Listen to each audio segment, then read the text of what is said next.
السلام علیکم ورحمۃ اللہ وبرکاتہ۔ الحمد للہ رب العالمین، والصلاة والسلام علی اشرف الانبیاء والمرسلین، وعلی آلہ واصحابہ وازواجہ وذریاتہ واہل بیتہ اجمعین۔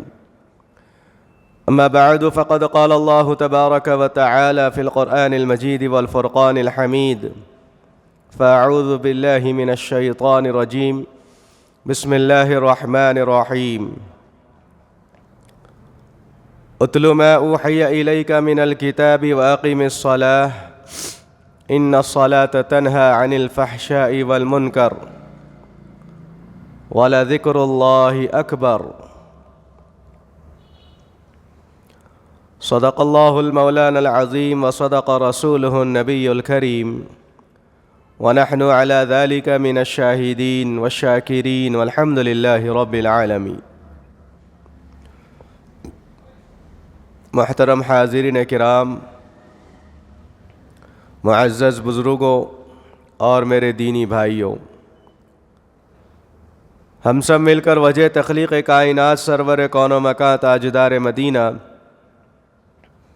خاتم النبیین سید المرسلین شفیع المذنبین صلی اللہ علیہ وسلم کی خدمت میں درود شریف پڑھتے چلے۔ اللہم صلی علی سیدنا شفیعنا و نبینا و مولانا محمد وبارک وسلم۔ اللہ تبارک و تعالی نے قرآن مجید و فرقان حمید کو ہم تمام کی ہدایت کے لیے نازل فرمایا۔ میرے اور آپ کے آقا حضور پر نور صلی اللہ علیہ وسلم کو رب العالمین نے رحمتا للعالمین بنا کر مبعوث فرمایا۔ اللہ تبارک و تعالیٰ کا نظام ہے کہ اس نے اس دنیا کو پیدا کیا، اور یہ دنیا پیدا کرنے کے بعد اس دنیا کے اندر بہت سی ہزاروں مخلوقات اللہ نے پیدا فرمایا۔ ان تمام مخلوقات میں اللہ تبارک و تعالیٰ نے انسانوں کو، جن کو لقب اللہ نے اشرف المخلوقات عطا فرمایا، یعنی ہم اور آپ ہیں۔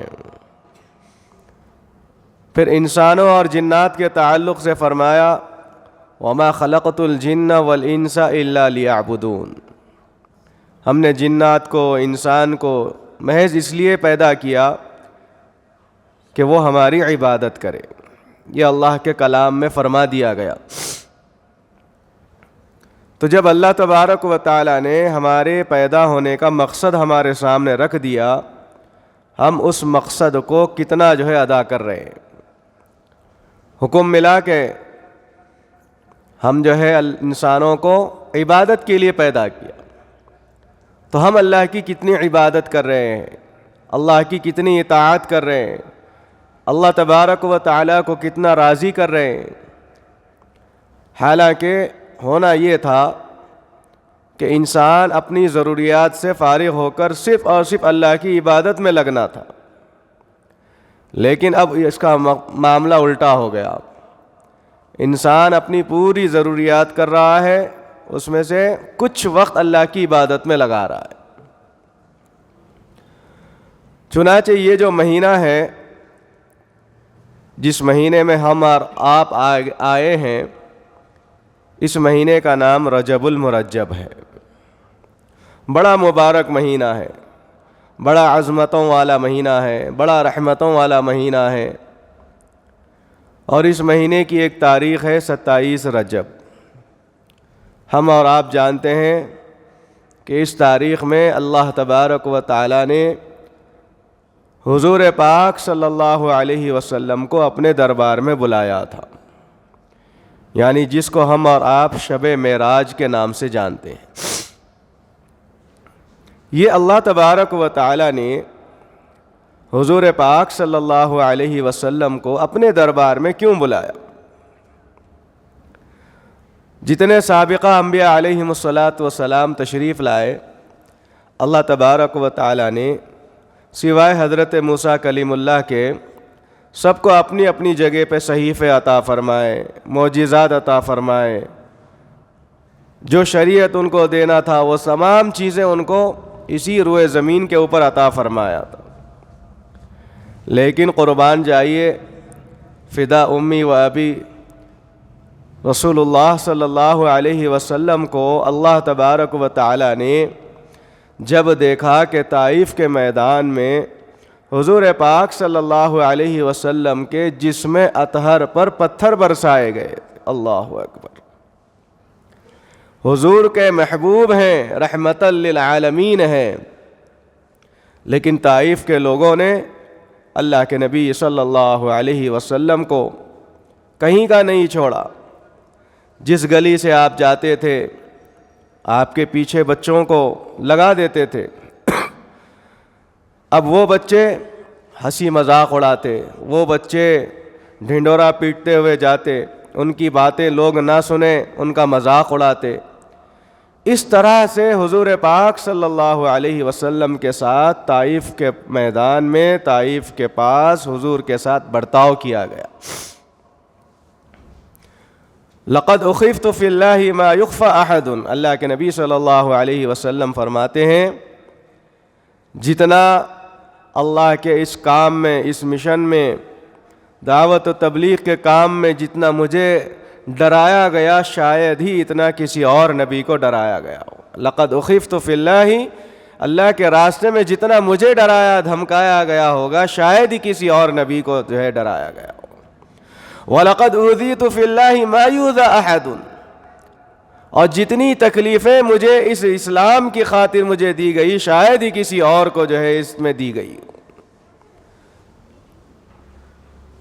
ہمیں احساس نہیں ہے ہمارے نبی نے کیسی کیسی مصیبتیں برداشت کی، ہمیں احساس نہیں ہے ہمارے نبی صلی اللہ علیہ وسلم نے کیسے کیسے لوگوں کے برتاؤ جھیلے ہیں، ہمیں احساس نہیں ہے ہمارے نبی صلی اللہ علیہ وسلم نے راتوں کو جاگ جاگ کر اٹھ کر اپنی نیند کو قربان کرتے ہوئے اس دین اسلام کے پہنچانے کے لیے، پیغام کو عام کرنے کے لیے اپنے دن کا چین اور رات کا سکون غارت کر دیا تھا. آقا دو جہاں صلی اللہ علیہ وسلم نے بہت پریشانیاں برداشت کیے. ہم تو جو ہے اب مسلمان گھروں میں پیدا ہوئے، ہمیں احساس نہیں ہے، لیکن جو لوگ اسلام کے اوپر ریسرچ کر رہے ہیں ان سے پوچھئے اسلام کی حقانیت کیا ہے. جو لوگ دوسرے مذاہب میں رہنے کے بعد جب اسلام میں داخلہ لیتے ہیں ان سے آپ پوچھیں گے تو وہ کہیں گے کہ ہمیں کسی اور مذہب میں اتنا اطمینان قلب نہیں ملتا جتنا کہ اسلام کے اندر آنے سے ملتا. آپ امریکہ میں جائیے، آپ یو کے میں جائیے، دنیا کے کسی خطے میں آپ چلے جائیے. ایک صاحب بتا رہے تھے کہ یوگانڈا جو افریقہ کا ایک ملک ہے، وہاں پر لوگوں کا عالم یہ ہے کہ ہر جمعہ میں کئی لوگ جو ہے جوق در جوق اسلام میں داخلہ لے رہے ہیں. کیوں؟ ان کو معلوم ہے کہ اسلام کی حقانیت اب پوری دنیا میں عام ہو رہی ہے، ہو گئی ہے، اور یہ اسلام ہی ایسا واحد مذہب ہے، دین اسلام ہے، اور یہ جو قیامت تک چلنے والا ہے. اب یہ وقتی طور پہ لوگ جو ہے اس کو ہٹانے کی، اس کو مٹانے کی اور جو ہے شریعت کو گھٹانے کی ناپاک کوششیں، سازشیں کر رہے ہیں، لیکن وہ اس بات کو جانتے ہیں کہ اسلام کی حقانیت نہ مٹی ہے نہ قیامت تک مٹے گی. تو ہمیں کیا پتا کہ اللہ کے نبی نے کیسے کیسی چیزوں کو برداشت کیا، کیسی تکلیفوں کو برداشت کیا. جب سیرت کا مطالعہ کریں گے تو معلوم ہوگا ہمارے نبی کی صورت کیسی تھی ہوگی، ہمارے نبی کے اعمال کیسے ہیں، ہمارے نبی نے کیسی کیسی تکلیفیں برداشت کی. روایتوں میں لکھا گیا کہ طائف کے میدان میں اللہ کے نبی صلی اللہ علیہ وسلم پر جب پتھر برسائے گئے، آپ کے شانوں پہ، آپ کے کندھوں پہ پیچھے سے جب مارا گیا تو جو ہے جیسے ہی پتھر لگتا سوراخ پڑ جاتا اور پھر اس میں سے خون نکلنا شروع ہو جاتا. پھر آپ کے پنڈلیوں پہ مارے تو پنڈلیوں سے خون نکلنا شروع ہو گیا. لیکن صحابہ کرام آپ کو جو ہے آہستہ آہستہ لیتے لیتے چلے جا رہے ہیں. کبھی پتھر ادھر سے آ رہے تو ایک صحابی ادھر آ رہے ہیں، کبھی پتھر ادھر سے آ رہا تو ایک صحابی ادھر سے آ رہے ہیں، بچانے کی کوششیں کر رہے ہیں. لیکن اللہ کے نبی صلی اللہ علیہ وسلم کے جسم اطہر سے خون نکلنا جاری ہو گیا۔ ہمارے نبی نے ہماری خاطر خون بہایا ہے، ہم نے ہمارے نبی کے لیے کیا کیا ہے؟ کہ بھی ہم نے غور کیا، ہمارے نبی کا حکم ہے اتل ما اوحی الیک من الکتاب واقیم الصلاۃ، کہ جب قرآن کے اندر یہ آیت نازل کی گئی کہ اللہ کے نبی کی طرف جو وحی نازل کی گئی ہے اس کو پڑھ کے سناتے تھے، لوگوں کے سامنے تذکیرے کرتے تھے، اور پھر حکم دیا گیا کہ واقیم الصلاۃ، اللہ کے بندو نماز کو قائم کرو۔ پھر فرمایا گیا نماز قائم کرنے سے کیا ہوگا؟ تو فرمایا گیا ان الصلاۃ تنہی عن الفحشاء والمنکر، یہ یکے و تنہا ایک ایسی عبادت ہے جو فحش باتوں سے بھی روکتی ہے اور برائیوں سے بھی روکتی ہے۔ نبی نے خون بہایا ہے اسلام کی خاطر، ہمارے خاطر، اور آج ہمارے پاس وقت نہیں ہے مسجد میں آ کر چند سجدے کرنے کے لیے۔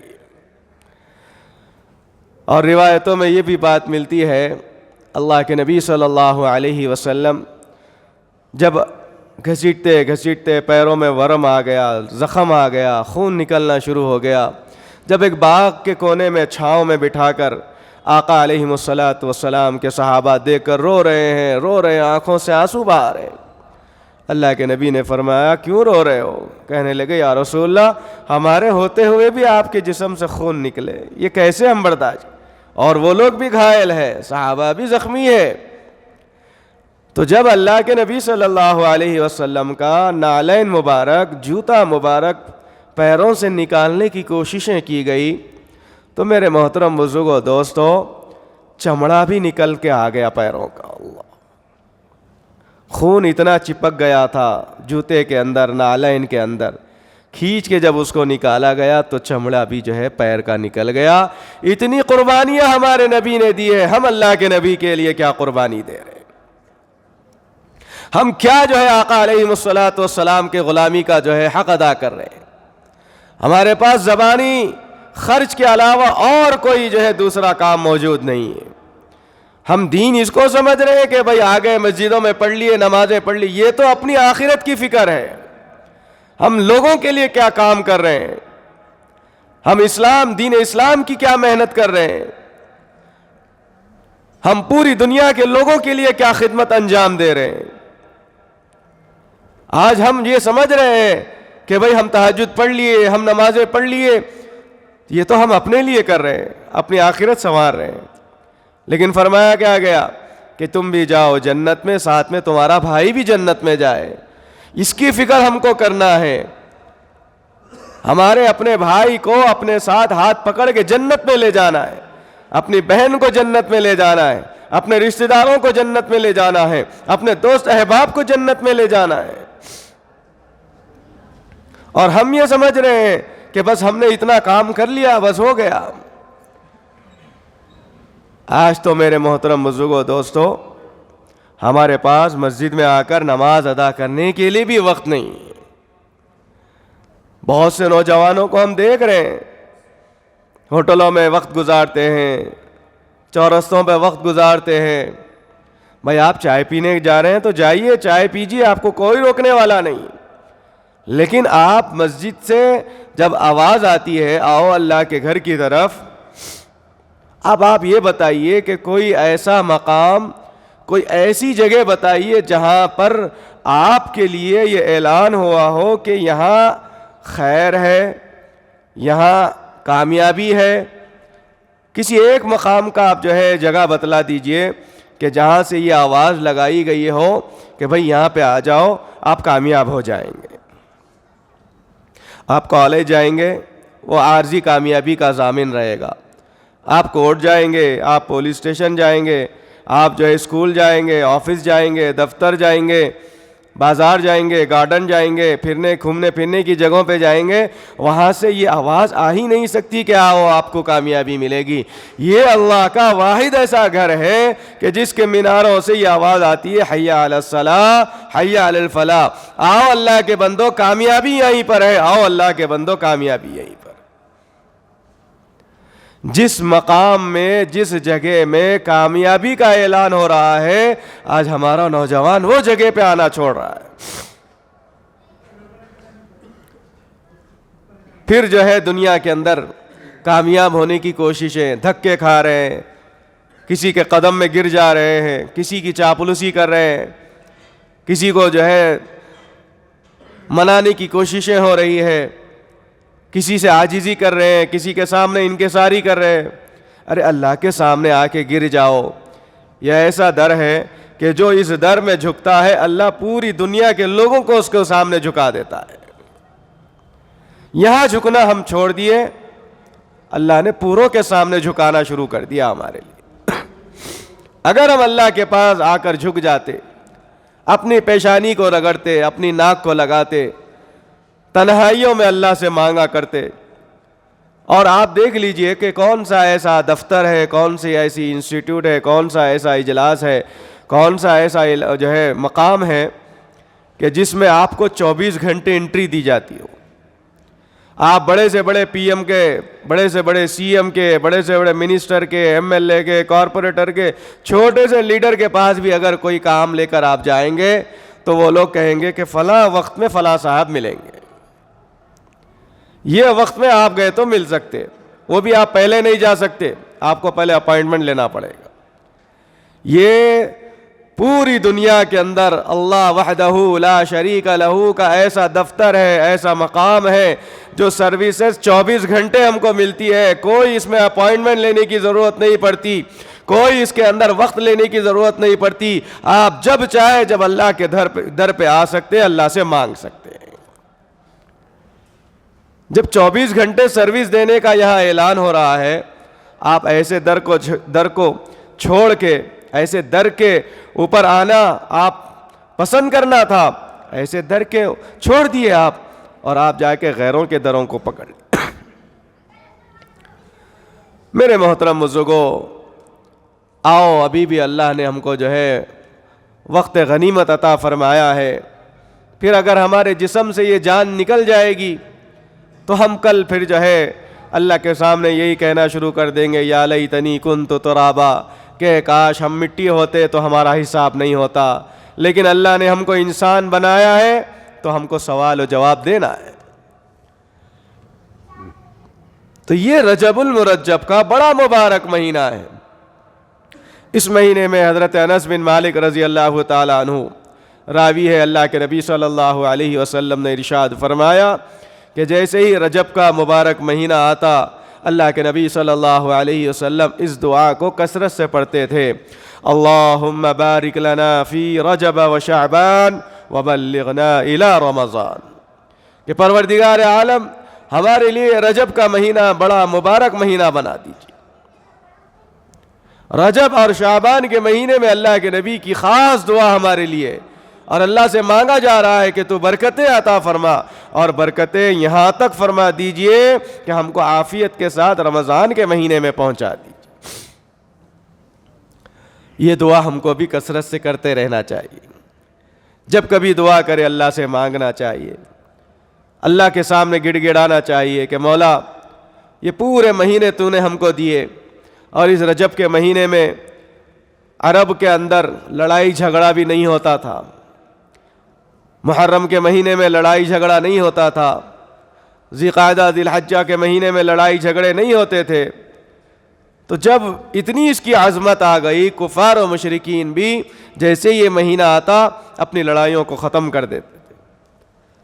تو جب ان کا وہ حال ہے اور ان کی لڑائی کیسی ہوتی تھی آپ کو معلوم ہے، معلوم ہونا بھی چاہیے کہ عرب کے قبیلے کے اندر جب ایک دوسرے سے دشمنی پیدا ہوتی، لڑائی جھگڑے شروع ہوتے، اگر اس قبیلے کا بڑا آدمی مر رہا ہو لڑائی کے اندر تو وہ جاتے ہوئے اپنے بڑے سردار جس کو منایا جاتا ہے اس کا ہاتھ پکڑ کے اس سے عہد و وفا لیتا ہے کہ میرے جانے کے بعد تو میرے قتل کا بدلہ پھر تو لینا اس قبیلے سے جا کر۔ ایسی ان کی لڑائیاں ہوا کرتی، اور دیکھنے کو تاریخ کے اوراق میں یہ بھی بات ملتی ہے کہ وہ 2 سال نہیں، 5 سال نہیں، 10 سال نہیں، بلکہ 40 سال تک وہ جو ہے دشمنیاں اور لڑائی جھگڑے کیا کرتے تھے۔ تو ایسے عرب کے خطے کے اندر اللہ تبارک و تعالیٰ نے خاتم الانبیاء محمد عربی صلی اللہ علیہ وسلم کو مبعوث فرمایا، اللہ کے نبی صلی اللہ علیہ وسلم نے ان تمام قبیلوں کے اندر سے لڑائیوں کو، فسادوں کو ختم فرما دیا۔ آج ہمارا معاشرے کا حال دیکھیے کہ ایک آدمی دوسرے کو جاتے ہوئے اگر گھور کے دیکھ لیا تو اس کا بدلہ ہمارا بھائی دوسرا لے رہا ہے۔ اللہ اکبر، استغفر اللہ۔ ہماری نگاہیں کیسی ہو گئی، ہمارے خیالات کیسے ہو گئے، ہمارے دل کے اندر یہ بات کیسے آ گئی کہ ہم اس سے بدلہ لیں گے، ہم اس کو ماریں گے، ہم اس کو قتل کر دیں گے۔ چھوٹی چھوٹی باتوں پر آج جو ہے لڑائی جھگڑے ہو رہے ہیں۔ چلتے چلتے اگر ٹریفک میں تھوڑا سا ٹائر کسی دوسرے گاڑی کو لگ جاتا ہے، اور جو ٹائر لگاتا ہے، میری اس سے بھی گزارش ہے آپ اسی وقت معافی مانگ لیجیے۔ آپ خالی ایک مرتبہ ہنستے ہوئے کہہ دیجئے بھائی معاف کر دیجئے، تو سامنے والا بھی نرم ہو جائے گا۔ تو لہٰذا دونوں طرفہ جو ہے معاملہ ہو رہا ہے۔ کیا ہوا، لگ گیا تو اب وہ بولتا ہے کہ بھائی تو لگایا کیسا، یہاں سے بات شروع ہو جاتی ہے۔ تو جب جو ہے آپ جو ہے اپنے آپ کو تھوڑا سا، اللہ کے نبی صلی اللہ علیہ وسلم نے قرآن کی آیتیں یہ پڑھ کے ہمارے پاس سنائی، محمد الرسول اللہ صلی اللہ علیہ وسلم۔ قرآن ہمارے سامنے پیغام دیا، اللہ تبارک و تعالیٰ کے سب سے محبوب نبی اگر کوئی ہے، محمد الرسول اللہ صلی اللہ علیہ وسلم۔ والذین معہ اشداء علی الکفار، کہ جب میدان کارزار ہوتا تھا، حق و باطل کی لڑائی کا معاملہ ہوتا تھا، دین اسلام کی شریعت مطہرہ کی بات آتی تھی، تو کفاروں کے اوپر، بے دین لوگوں کے اوپر مسلمان بڑے سخت ہوا کرتے تھے۔ اسلام اور دین کی حقانیت کا معاملہ جب آتا، میدان کارزار ہوتا، وہاں سخت ہو جاتے۔ لیکن جب آپس میں مل جل کے سوسائٹی کے اندر جب رہتے ہیں، رحماء بینہم، قرآن کہہ رہا ہے ایک دوسرے کے ساتھ بڑے نرم مزاج ہو جاتے تھے، ایک دوسرے کے ساتھ رحم اور کرم والے ہو جاتے تھے، تو وہ معاشرہ کہاں چلا گیا؟ آج اس معاشرے کو ہم پھر سے جو ہے پیدا کرنا چاہیے۔ اپنے بھائی سے درگزر کر دیجئے، اللہ کے لیے چھوڑ دیجئے۔ حدیث پاک کے اندر یہ بات ملتی ہے کہ اگر کوئی بندہ حق پہ رہتے ہوئے اگر سامنے والے کو معاف کر دیتا ہے، کل وہ میں جو ہے اس کو اپنا حق، اس کا حق دلاؤں گا۔ کل اللہ تبارک و تعالیٰ اس کو اپنی بارگاہ سے اس کو حق عطا فرمائے گا۔ حق پہ رہنے کے باوجود یہ اللہ کا فرمان ہے۔ اب اللہ کے نبی صلی اللہ علیہ وسلم کا فرمان سنیے۔ آقا دو جہاں صلی اللہ علیہ وسلم نے ارشاد فرمایا، میرا امتی حق پہ رہنے کے باوجود اگر لڑائی جھگڑا چھوڑ دیتا ہے، کل میں ہاتھ پکڑ کے اس کو جنت کے بانا خانوں عطا فرماؤں گا۔ اللہ، کتنی بڑی بات اللہ کے نبی نے عطا فرمائی، کتنا بڑا انعام ہمارے لیے رکھا ہے۔ یہاں تو ناحق جو ہے لڑائیاں ہو رہی ہیں، غلطی کس کی ہے معلوم نہیں ہو رہا ابھی تک۔ وہ جا رہا ہے پی ایس میں کمپلینٹ، یہ جا رہا ہے پی ایس میں کمپلینٹ دے رہا ہے۔ میرے بھائی اس سے کیا فائدہ ہو رہا ہے؟ آپس میں بیٹھ جائیں، ایک دوسرے کو معاف کرنے کا جذبہ اپنے دلوں میں پیدا کریں، لڑائی جھگڑوں کو ختم کریں۔ یہ آج جو ہے بڑوں سے شروع ہوتا ہے اور بڑے کرتے کرتے چلے جاتے، پھر چھوٹوں میں یہ بات آ جاتی ہے، پھر چھوٹے اس کو لے کے آگے بڑھتے ہیں۔ تو گویا یہ ہمارے معاشرے کے اندر سب سے بڑا ایک ایسا زخم ہو گیا جو جس کا جو ہے کوئی جو ہے جس کی کوئی دوا ہی نہیں ہے۔ تو معاشرے کے اندر نوجوان بچوں سے خاص طور پہ میری یہ گزارش ہے، آپ چھوٹی موٹی باتوں کو نظر انداز کر دیجئے۔ خدا را، آپ اپنا ایگو مت لائیں اس کے اوپر۔ آپ اگر اکڑتے ہوئے چلیں گے تو اللہ کی پکڑ آ جائے گی۔ اکڑ چھوڑ دیجئے، اللہ بھی پکڑنا چھوڑ دے گا۔ اور فرمایا گیا تھوڑا سا سینے کو ابھار کر چلنے کا، اور اس پوری زمین کے اوپر اللہ نے صرف ایک جگہ بتلائی، وہاں پر تھوڑا سا اللہ کے بندوں کو ایسا سینہ ابھار کر چلنے کا حکم دیا۔ اس کے علاوہ کہیں بھی سینہ دکھاتے ہوئے اکڑ کے چلنے کا حکم ہی نہیں دیا۔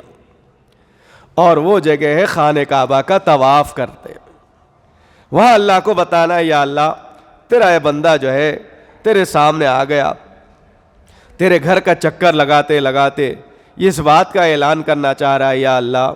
اور اس وقت بھی صحابہ اکرام کو حکم دیے تھے کہ کفار و مشرکین جب اپنے اپنے قبیلوں سے دیکھیں گے، کیونکہ خانہ کعبہ بیچ میں تھا اور اطراف کا علاقہ ایسا ابھرتے ہوئے اوپر تھا، تو لوگ وہاں سے دیکھتے تھے مسلمان کیا کرتے ہیں، تو صحابہ کو حکم تھا کہ رمی کرتے وقت، طواف کرتے وقت تھوڑا سا اپنے سینوں کو تانتے ہوئے چلے، اللہ کی تکبیر لبیک اللہم لبیک یہ پڑھتے ہوئے جو ہے طواف کرے۔